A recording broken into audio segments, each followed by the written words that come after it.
Hello everyone, welcome to boot chemistry structure of atom के आज के लेक्चर में हम कवर करने वाले हैं Planck's quantum theory. Last lecture में हमने दो ऐसे फिनोमेना की बात की थी जो कि मैक्सवेल की इलेक्ट्रोमैग्नेटिक वेव थ्योरी एक्सप्लेन नहीं कर पाई थी। मैक्सवेल ने रेडिएशन को वेव कंसिडर किया था और बताया था कि वो स्पीड ऑफ लाइट से ही ट्रेवल करती है, उसे किसी मीडियम की रिक्वायरमेंट नहीं होती है प्रोपगेशन के लिए, और रेडिएशन के पास एसोसिएटेड इलेक्ट्रिक और मैग्नेटिक फील्ड होता है जो कि एक दूसरे के परपेंडिकुलर होता है और वो दोनों ही direction of propagation of wave के भी परपेंडिकुलर होते हैं। तो उनके जो पोस्टुलेट्स थे उनसे हम कंक्लूड कर सकते थे कि एनर्जी जो है वो इंटेंसिटी के डायरेक्टली प्रोपोर्शनल है। और इंटेंसिटी क्या होती है, हम बोल सकते हैं ब्राइटनेस। तो ब्राइटनेस जो है वो डिपेंड करेगी वेव के एम्पलीट्यूड के स्क्वायर के ऊपर। और उन्होंने कहा था कि एनर्जी जो है फ्रीक्वेंसी और वेवलेंथ के ऊपर डिपेंड नहीं करती है। ये उनके कुछ कंक्लूजन्स थे। लेकिन जो ब्लैक बॉडी रेडिएशन था एक ऐसा कंसेप्ट था जो कि मैक्सवेल एक्सप्लेन नहीं कर पाए। ब्लैक बॉडी मींस एक ऐसी बॉडी जो कि परफेक्ट एब्जॉर्बर है, एक ऐसी बॉडी जो कि परफेक्ट एमिटर है। वो उस ब्लैक बॉडी को जब हीट किया गया था तो वहां पर अलग अलग कलर प्रोड्यूस हो रहे थे। मींस जैसे जैसे टेम्परेचर इंक्रीज कर रहे थे तो वो पहले रेड कलर का हुआ, और टेम्परेचर को इंक्रीज किया येलो हुआ, और टेम्परेचर को इंक्रीज किया तो ग्रीन हुआ, और टेम्परेचर को इंक्रीज किया तो ब्लू हो गया। आप देख सकते हैं यहाँ पर इस ग्राफ के अंदर यही शो कर रखा है कि जब 3000 केल्विन था टेम्परेचर, उस टाइम जो lambda corresponding to maximum intensity, यहाँ पर ये जो पीक है हाईएस्ट पीक इधर ये रेड रीजन में कोरोस्पॉन्ड कर रही है, इंटेंसिटी इस जगह पर है। लेकिन जैसे जैसे आपने टेम्परेचर को इंक्रीज किया 5000 कर रहे हैं तो ये यहाँ पर इसकी जो पीक है वो येलो रीजन में आ रही है। मीन्स जो सब्सटेंस था वो येलो कलर की ग्लो प्रोड्यूस कर रहा है। और टेम्परेचर को इंक्रीज कर रहे थे तो 6000 केल्विन के ऊपर कुछ ग्रीनिश लाइट प्रोड्यूस कर रहा था।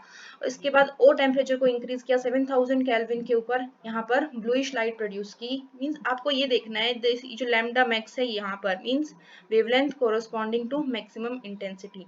तो क्वेश्चन ये था कि अगर वेव नेचर की है रेडिएशन तो फिर ये कलर क्यों चेंज हो रहा है हीट करने के ऊपर। तो इसको एक्सप्लेन नहीं कर पाए थे। उन्होंने तो क्या कहा था कि radiation emitted by a hot body should have same color although its intensity may vary as the heating is continued। तो ये मैक्सवेल का कहना था कि इस हिसाब से तो रेडिएशन जो है उसका तो कलर चेंज होना ही नहीं चाहिए। कोई भी अगर हॉट बॉडी है उसका कलर सेम रहना चाहिए। जब तक क्या कर सकते हैं उसकी इंटेंसिटी है वो चेंज हो सकती है लेकिन उसका कलर चेंज नहीं होगा। लेकिन हमने इस एक्सपेरिमेंट से क्या कंसिडर मीन्स क्या कंक्लूड किया है, यहाँ पे हमने देखा कलर जो है it is a characteristic property of frequency या फिर हम बोल सकते हैं वेवलेंथ। हर कलर की अपनी एक फ्रीक्वेंसी होती है, हर कलर की अपनी एक वेवलेंथ होती है। और क्या देखा हमने यहाँ पे, हमने यह भी देखा कि जैसे जैसे आप एक किसी भी गिवन टेम्परेचर के ऊपर आप कंसिडर कीजिए, मान लीजिए 7000 पे कंसिडर कर रहे हैं, तो जैसे जैसे आप वेवलेंथ को डिक्रीज कर रहे हैं तो इंटेंसिटी की वैल्यू पहले तो इंक्रीज हो रही है इस तरीके से, एक हाईएस्ट वैल्यू को अचीव कर रही है और उसके बाद वो डिक्रीज हो रही है। तो ये था ब्लैक बॉडी रेडिएशन के बारे में। और मैक्सवेल थ्योरीज के बारे में इसकी करेक्ट एक्सप्लेनेशन नहीं दे पाई थी।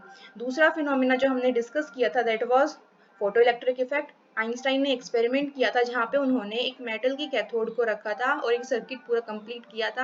यहाँ पे बल्ब लगाया हुआ है, जैसे ही उन्होंने रेडिएशन डाले इसके ऊपर तो वहां से क्या हुआ कि उन्होंने ऑब्जर्व किया कि अगर कोई भी रेडिएशन डाल रहे तो ऐसा नहीं कि हर रेडिएशन यहाँ से इलेक्ट्रॉन को मूव करवा पा रही है, ऐसा नहीं था। एक्चुअल में क्या था, उन्होंने पहले मैक्सवेल के अकॉर्डिंग एक्सपेरिमेंट को एक्सपेक्ट किया था कि अगर रेडिएशन सच में वेव है तो अगर हम रेडिएशन को वेव कंसिडर कर रहे हैं तो हो सकता कितनी भी एनर्जी की रेडिएशन डाल ली जाए तो क्या होगा, अगर रेडिएशन की एनर्जी कम भी है तो धीरे धीरे टाइम के साथ यहाँ पर एक्यूमुलेट होती जाएगी, इकट्ठी होती जाएगी, और फिर एक पॉइंट ऐसा आएगा जितनी एनर्जी इलेक्ट्रॉन को चाहिए वो इतनी एनर्जी उसको मिल जाएगी और वो यहाँ से इजेक्ट हो जाएगा। लेकिन यहाँ पर ऐसा हुआ नहीं। उन्होंने क्या किया, रेड हम कंसिडर करते हैं रेड और येलो से, रेड की फ्रीक्वेंसी कम होती है येलो की ज्यादा होती है। कंसिडर करते हैं ये एक ऐसा मेटल है जिसके अंदर रेड लाइट के डालने पर कोई भी इलेक्ट्रॉन इजेक्ट नहीं हुआ। तो फिर उन्होंने क्या किया, रेड लाइट के टाइम ड्यूरेशन को काफी इंक्रीज कर दिया। सोचा कि हो सकता है अगर हम टाइम ड्यूरेशन इंक्रीज कर देंगे तो टाइम के साथ यहाँ पे काफी सारी रेडिएशन आएगी और हो सकता है उससे इलेक्ट्रॉन इजेक्ट हो जाए। पर ऐसा करने के ऊपर बाद भी कोई भी इलेक्ट्रॉन यहाँ से इजेक्ट नहीं हुआ। लेकिन येलो लाइट डाल डालते ही within some seconds, within a few second यहाँ पे इलेक्ट्रॉन का इजेक्शन हो गया। इससे उन्होंने क्या कंक्लूड किया कि इलेक्ट्रॉन को इजेक्ट होने के लिए एक मिनिमम अमाउंट ऑफ एनर्जी की रिक्वायरमेंट होती है और उस एनर्जी को थ्रेशोल्ड एनर्जी कहते हैं। अगर फ्रिक्वेंसी की टर्म में कहें तो उसको थ्रेशोल्ड फ्रिक्वेंसी कहते हैं। उन्होंने ये भी देखा कि जैसे जैसे आप यहाँ पे लाइट की फ्रीक्वेंसी को इंक्रीज कर रहे हैं तो ये जो बल्ब के ग्लो करने की स्पीड है ये भी इंक्रीज हो रही है। मीन्स अगर येलो की जगह उन्होंने यहाँ पर जब ब्लू लाइट को रिप्लेस किया तो क्या हुआ, ब्लू की फ्रीक्वेंसी और भी ज्यादा होती है। तो पहले जो बल्ब यहाँ पर लगा लीजिए 1 सेकंड में ग्लो कर रहा था, ब्लू लाइट डालने के ऊपर वो हाफ सेकंड के अंदर ही ग्लो करने लग गया। इसका मतलब क्या हुआ कि जैसे जैसे आप फ्रीक्वेंसी बढ़ा रहे हो यहाँ से जो इलेक्ट्रॉन है उसके निकलने की स्पीड इंक्रीज हो रही है, वेलोसिटी इंक्रीज हो रही है और इस बल्ब को जल्दी से वो ग्लो कर रहा है। और उन्होंने क्या देखा, उन्होंने क्या किया, उसी रेडिएशन की इंटेंसिटी बढ़ा दी। येलो रेडिएशन से उन्होंने देखा फोटो इलेक्ट्रॉन्स तो इजेक्ट हो रहे हैं। अब उन्होंने क्या किया, हाँ, उनकी सॉरी इंटेंसिटी बढ़ा दी, यानी कि अमाउंट बढ़ा दिया, फिर हम बोल सकते हैं ब्राइटनेस को इंक्रीज कर दिया। उनकी ब्राइटनेस को इंक्रीज करने के बाद क्या हुआ, यहाँ पर जो टाइम था इस बल्ब को ग्लो करने वाला उसके ऊपर कोई इफेक्ट नहीं पड़ा। इसका मतलब क्या है कि इलेक्ट्रॉन की वेलोसिटी के ऊपर कोई इफेक्ट नहीं पड़ा। लेकिन यहाँ पर ये जो आप देख सकते हैं यहाँ पे एम मीटर लगा हुआ है, जो एम मीटर की रीडिंग है ये इंक्रीज हो गई। इसका मतलब क्या हुआ, यहाँ पर जो नंबर ऑफ फोटो इलेक्ट्रॉन्स थे वो ज्यादा अमाउंट में यहाँ से इजेक्ट होने लगे। लेकिन अगर हम मैक्सवेल थ्योरी की कंसिडरेशन पे चलते तो उन्होंने तो क्या कहा था कि किसी भी फ्रीक्वेंसी की रेडिएशंस होंगी वो सारी की सारी इलेक्ट्रॉन को इजेक्ट करा सकती है। That is radiations of all frequencies should be able to eject electrons and energy of the ejected electron should depend upon the intensity of incident radiation. लेकिन उनकी जो ऑब्जर्वेशन थी इस एक्सपेरिमेंट से वो इसके कॉरस्पॉन्ड नहीं कर रही थी। तो मतलब Maxwell theory photo electric effect को भी एक्सप्लेन नहीं कर पाई। तो देखते हैं फिर इसके बाद इतनी प्रॉब्लम्स के बाद प्लैंक्स आए। प्लैंक्स ने अपनी क्वांटम थ्योरी दी। एक्चुअल में ये थ्योरी मैक्स प्लैंक ने दी थी लेकिन आइंस्टाइन का भी इसमें काफी कंट्रीब्यूशन था, उन्होंने इस थ्योरी को आगे एक्सटेंड किया था। तो क्या थे मैक्स प्लैंक के पोस्टुलेट्स, उन्होंने कहा था, उन्होंने बिल्कुल अपोज कर दिया था मैक्सवेल की वेव नेचर ऑफ लाइट को। और उन्होंने कहा था कि रेडिएंट एनर्जी है वो कॉन्टिन्यूसली एमिट होती ही नहीं है, वो डिसकॉन्टिन्यूअस मैनर में एमिट होती है। और वो जो डिसकॉन्टिन्यूअस मैनर है उसके अंदर क्या है, लाइट छोटे छोटे पैकेट्स की फॉर्म में एमिट होती है। सो उसका जो पोस्टुलेट था पहला यही था, the radiant energy is emitted और absorbed not continuously but discontinuously in the form of discrete packets of energy। और हर इस एक एक पैकेट का क्या नाम था, क्वांटम। तो रेडिएशन जो है उसकी हम बोलेंगे इंडिविजुअल, या सबसे छोटी यूनिट क्या थी, क्वांटा थी या क्वांटम बोलते हैं। क्वांटम इज सिंगुलर टर्म और क्वांटा इज प्लूरल टर्म। और अगर हम बात करें in case of light, light के लिए उसी क्वांटा को हम बोल देते हैं फोटोन। तो photon is nothing but the quantum. बस ये बोल सकते हैं रेडिएशन एक ब्रॉड टर्म है, जो हम सिर्फ और सिर्फ लाइट की बात करते हैं तो उसके क्वांटम को हम फोटोन बोलते हैं, ऐसा प्लैंक्स ने कहा था। उनका सेकंड पोस्टुलेट था, the energy of each quantum is directly proportional to the frequency of radiation. तो उन्होंने डायरेक्ट बोल दिया कि एनर्जी और फ्रीक्वेंसी में डायरेक्ट रिलेशन है, बिल्कुल मैक्सवेल के बिल्कुल जस्ट अपोजिट। मैक्सवेल ने कहा था एनर्जी इंटेंसिटी पे डिपेंड करती है, पर प्लैंक्स ने कहा नहीं, एनर्जी इंटेंसिटी पे नहीं बल्कि फ्रीक्वेंसी के ऊपर डिपेंड करती है। इनफैक्ट सबसे बड़ी बात तो ये थी कि उन्होंने इस प्रोपोर्शनलिटी कांस्टेंट को रिमूव करके एक न्यूमेरिकल वैल्यू भी दे दी। और ये जो न्यूमेरिकल वैल्यू थी दैट वाज h, जिसको हम बोलते हैं प्लैंक्स कांस्टेंट, और इसकी वैल्यू है 6.626 इंटू 10⁻⁻34 जूल सेकेंड। यहाँ पर आप ध्यान देंगे, अगर आपसे पूछ लिया जाए बताइए कि ये h की यूनिट क्या है, कैसे निकालेंगे, हमें पता है एनर्जी की यूनिट होती है जूल और फ्रिक्वेंसी की यूनिट होती है सेकेंड इनवर्स, यानी 1/सेकेंड। तो सेकेंड उस साइड जाएगा तो आप बता ही सकते हैं कि यहाँ पर h की यूनिट क्या हो जाएगी, जूल सेकेंड। ओके उसके बाद उनका लास्ट पोस्टुलेट क्या था कि the total amount of energy emitted और absorbed by a body will be some whole number quanta. तो उन्होंने कहा कि क्वांटा है उसको हम ब्रेक नहीं कर सकते, कोई खुली चीज नहीं कि उसको तोड़ दो, पाव क्वांटा दे दो या आधा किलो क्वांटा दे दो, ऐसा नहीं है। क्वांटा या तो आपको एक मिलेगा या फिर दो मिलेगा। तो वहां पर हमेशा एक ही होल नंबर मल्टीपल में मिलेंगे, ऐसा नहीं है कि हाफ क्वांटा आ जाएगा या 0.25 क्वांटम आएगा, ऐसा नहीं होगा। और एक क्वांटम जो है वो एक इलेक्ट्रॉन को इजेक्ट करा सकता है। इस स्टेटमेंट के बारे में हम थोड़ी देर बाद डिस्कस करते हैं। तो ये थे उसके प्लैंक इसके कुछ पोस्टुलेट्स उन्होंने सीधा बोल दिया कि जो रेडिएंट एनर्जी है वो डिसकॉन्टिन्यूअस मैनर में आती है। मैक्सवेल ने जो कहा था कॉन्टिन्यूअस मैनर में आती है उसको बिल्कुल अपोज कर दिया, उसको बिल्कुल मना कर दिया कि नहीं ऐसा नहीं है, वो डिसकॉन्टिन्यूअस है, वो छोटे छोटे पैकेट्स की फॉर्म में आती है और उन पैकेट्स को उन्होंने नाम दिया क्वांटम। और लाइट के केस में हम उसे फोटोन बोलते हैं। उन्होंने कहा कि एनर्जी जो है वो फ्रिक्वेंसी के ऊपर डिपेंड करती है। उन्होंने अपना एक कांस्टेंट भी दिया जिसको हम प्लैंक्स कांस्टेंट बोलते हैं। इसके ऊपर न्यूमेरिकल्स भी आ जाते हैं, तो आप थोड़ा ध्यान से देखिएगा इस वैल्यू को, कई बार क्वेश्चन में दी होती है, कई बार हमें याद भी रखनी पड़ती है। तो फॉर द सेफर साइड ये अच्छा रहेगा कि अगर आप प्लैंक कांस्टेंट की वैल्यू याद रखें। और बाकी ये था लास्ट वाला कि जो क्वांटम है वो टूट नहीं सकता है, अनब्रेकेबल है हमेशा, या तो एक क्वांटम आएगा, दो क्वांटम आएगा, आधा क्वांटम आ जाए, ये ऐसा नहीं हो सकता। सो टोटल एनर्जी एमिटेड और absorb by a body will be some whole number quantum. चलिए, ये तो थी प्लैंक्स क्वांटम थ्योरी। अब प्लैंक क्वांटम थ्योरी ने ब्लैक बॉडी रेडिएशन को कैसे एक्सप्लेन किया।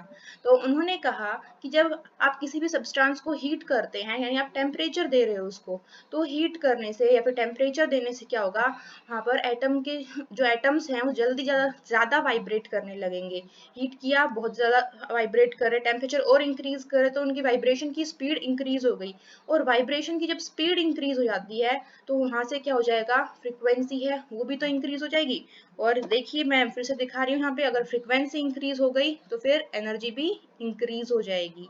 ठीक है, तो उन्होंने कहा इसीलिए जब आप हीट करते हैं किसी भी सब्सटेंस को तो वहाँ पर क्या हो जाता है, एनर्जी इंक्रीज होती रहती है, फ्रिक्वेंसी इंक्रीज होती रहती है। तो रेड की फ्रिक्वेंसी कम थी, जब उसको हीट कर रहे थे तो येलो में कन्वर्ट हुआ, फिर उसकी फ्रिक्वेंसी थोड़ी ज़्यादा है, और ब्लू की फ्रिक्वेंसी और भी ज़्यादा है। तो ये था ब्लैक बॉडी रेडिएशन के लिए एक्सप्लेनेशन कि atom of the substance vibrate on heating and emit radiation of frequency new.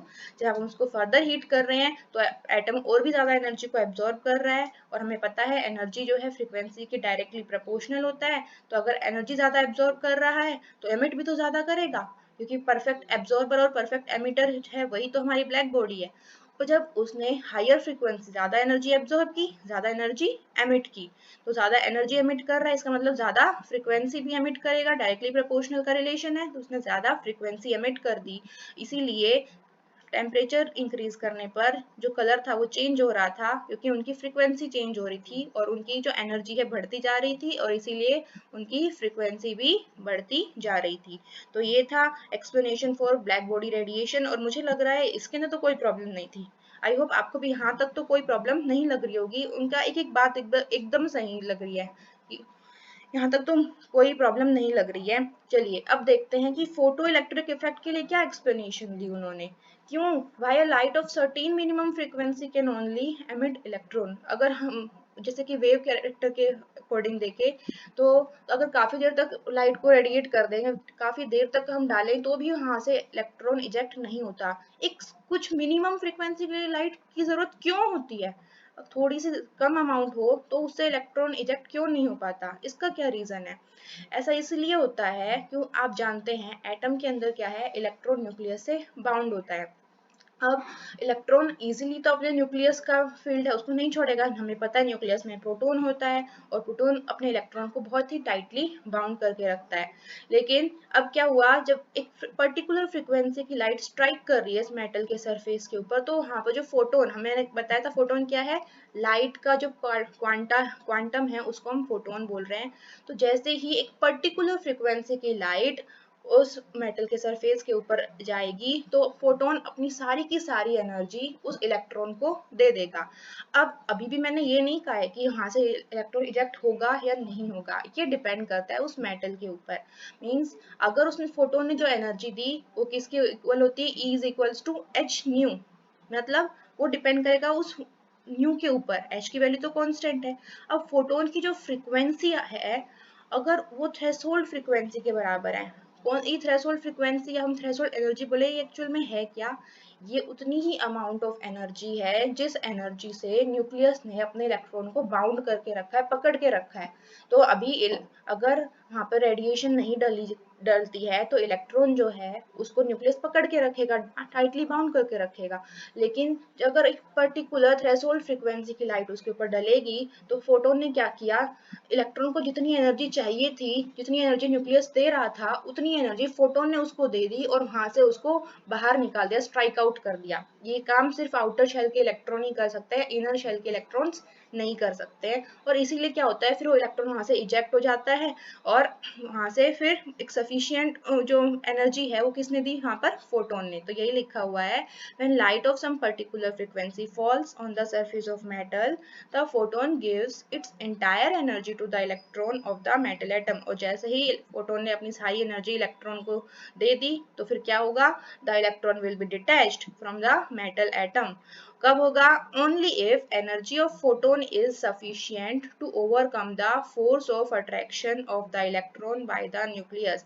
Her case के अंदर हमेशा इलेक्ट्रॉन निकले ये जरूरी नहीं है, ये तभी निकलेगा जब फोटोन की एनर्जी इतनी हो कि वो इलेक्ट्रॉन को न्यूक्लियस के फील्ड से बाहर निकाल पाए, तभी वो निकलेगा, अदरवाइज नहीं निकलेगा। अच्छा जी, ये तो बात हो गई कि सिर्फ थ्रेशोल्ड फ्रीक्वेंसी दी जाए तो क्या होगा, सिर्फ इलेक्ट्रॉन निकलेगा।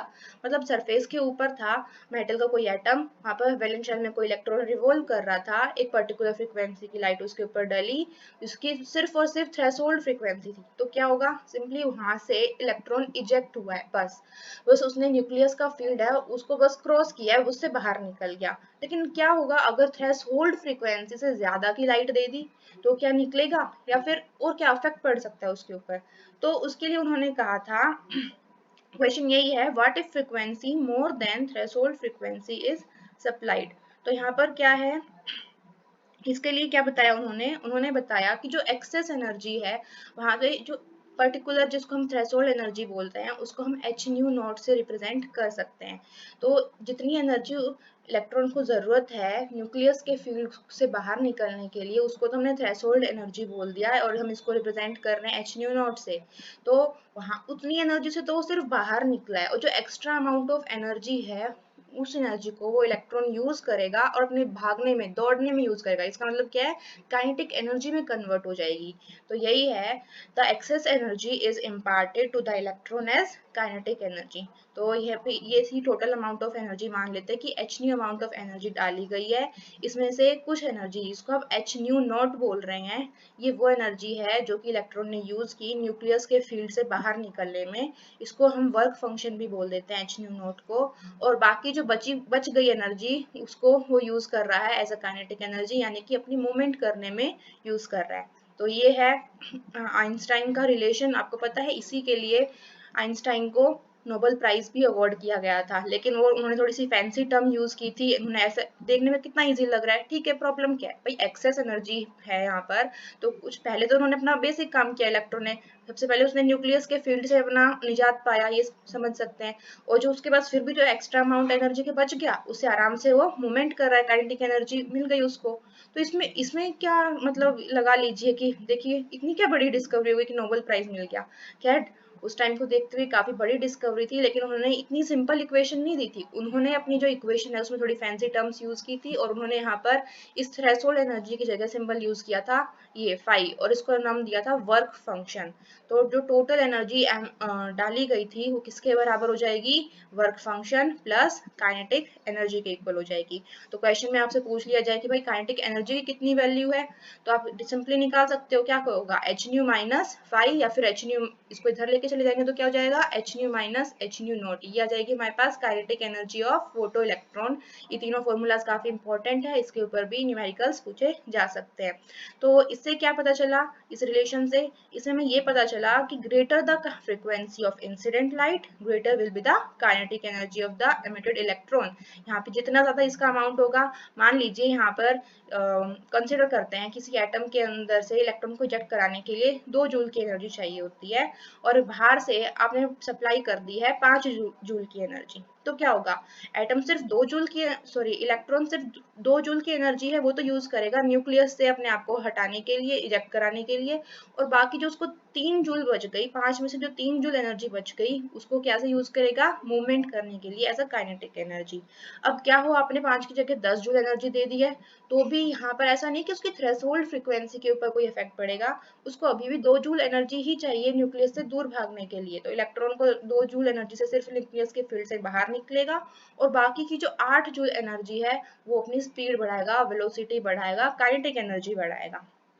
चलिए, ये बात हो गई। अब बात कर लेते हैं इंटेंसिटी की भी। Then why increasing the intensity of light does not increase the kinetic energy of electron? ये भी तो एक ऑब्जर्वेशन था जो कि आइंस्टाइन ने किया था। उन्होंने जब इंटेंसिटी को इंक्रीज किया था लाइट की, यानी कि ब्राइटनेस को इंक्रीज किया था, तो वहां पर क्या काइनेटिक एनर्जी के ऊपर कोई इफेक्ट क्यों नहीं पड़ा, ऐसा किस लिए हुआ? तो उन्होंने बताया कि जब इंटेंसिटी को इंक्रीज कर रहे हैं, by increasing the intensity of light of a given frequency, तो वहां पर हो क्या रहा है, यहाँ पे नंबर ऑफ फोटॉन्स इंक्रीज हो रहे हैं, यानी कि वहां पर लाइट के जो पार्टिकल्स हैं वो इंक्रीज हो रहे हैं, लेकिन उनकी जो एनर्जी है या फिर उनकी फ्रीक्वेंसी है उसके ऊपर कोई इफेक्ट नहीं पड़ रहा, but does not increase the energy of photon. तो इंटेंसिटी इंक्रीज करने पर हम वहाँ उसकी फ्रीक्वेंसी इंक्रीज नहीं कर रहे, हम बस नंबर ऑफ फोटॉन्स इंक्रीज कर रहे हैं, यानी कि हम नंबर ऑफ इलेक्ट्रॉन्स जो कि इजेक्ट हो पाए उनको इंक्रीज कर सकते हैं अगर उनके पास थ्रेशोल्ड फ्रीक्वेंसी से ज्यादा एनर्जी है तो।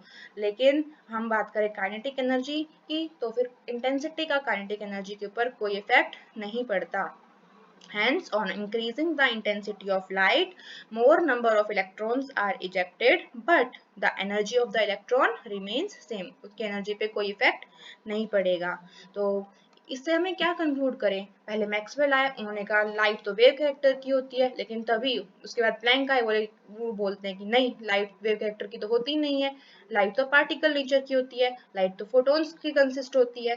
तो लेकिन हम क्या बोल सकते हैं, ऐसे हम एकदम से कैसे रिजेक्ट कर सकते हैं वेव थ्योरी को? आफ्टर ऑल वेव थ्योरी ने डिफ्रैक्शन को एक्सप्लेन किया था, उन्होंने इंटरफेरेंस को एक्सप्लेन किया था, तो फिर क्या हम प्लैंक को गलत बता दें? ऐसा भी नहीं कर सकते, प्लैंक ने भी ब्लैक बॉडी रेडिएशन को एक्सप्लेन किया, फोटो इलेक्ट्रिक इफेक्ट को एक्सप्लेन किया। तो लाइट एक्चुअल में है क्या, देखेंगे नेक्स्ट लेक्चर के अंदर, लेकिन आज के लेक्चर में हमने देखा कौन कौन से फॉर्मूलाज यूज हुए हैं और इनके ऊपर बेस्ड आपको न्यूमेरिकल्स आ सकते हैं। तो ये सारे के सारे फॉर्मूलाज मैं आपको ऑलरेडी बता चुकी हूँ। फ्रीक्वेंसी और एनर्जी में डायरेक्ट का रिलेशन होता है, ये प्रीवियस क्लास में बताया था कि frequency is equals to c by lambda, और अगर आप यहाँ पर जो न्यू है, न्यू की को सब्सटीट्यूट कर देंगे किससे, सी बाई लैम्डा से, तो एनर्जी का फॉर्मूला क्या बन जाएगा, E is equals to h c over lambda. बाकी प्लैंक क्वांटम थ्योरी का जो लास्ट पोस्टुलेट था जिसके अंदर हमने कहा था कि फोटोन जो है वो होल नंबर इंटीजर की फॉर्म में आता है, आप आधा या पौना या सवा फोटोन नहीं ले सकते हैं, इसका मतलब E is equals to n h nu. और लास्ट यहाँ पे हमने बताया था कि जो एक्सेस एनर्जी दे दी जाएगी अगर किसी भी मेटल को, तो एक्सेस एनर्जी का क्या किया करता है इलेक्ट्रॉन, इलेक्ट्रॉन उस एक्सेस एनर्जी को यूज करता है अपने आप को स्पीड अप करने में, मतलब कि क्या हो गया, वो अपनी काइनेटिक एनर्जी को इंक्रीज करता है। कई बार क्वेश्चन के अंदर आपसे थ्रेशोल्ड एनर्जी ना पूछ के वर्क फंक्शन पूछ लेंगे, तो इसका मतलब कुछ नहीं है, आपको एच न्यू नॉट की ही वैल्यू निकालनी है। चलिए, अब बारी है आपकी, here is your question of the day. तो आप, मुझे नहीं लगता आपको ये सारे क्वेश्चन सॉल्व करने में कुछ प्रॉब्लम होगी, कोशिश कीजिएगा, मेरे ख्याल से सारे क्वेश्चन बहुत इजीली सॉल्व हो जाएंगे।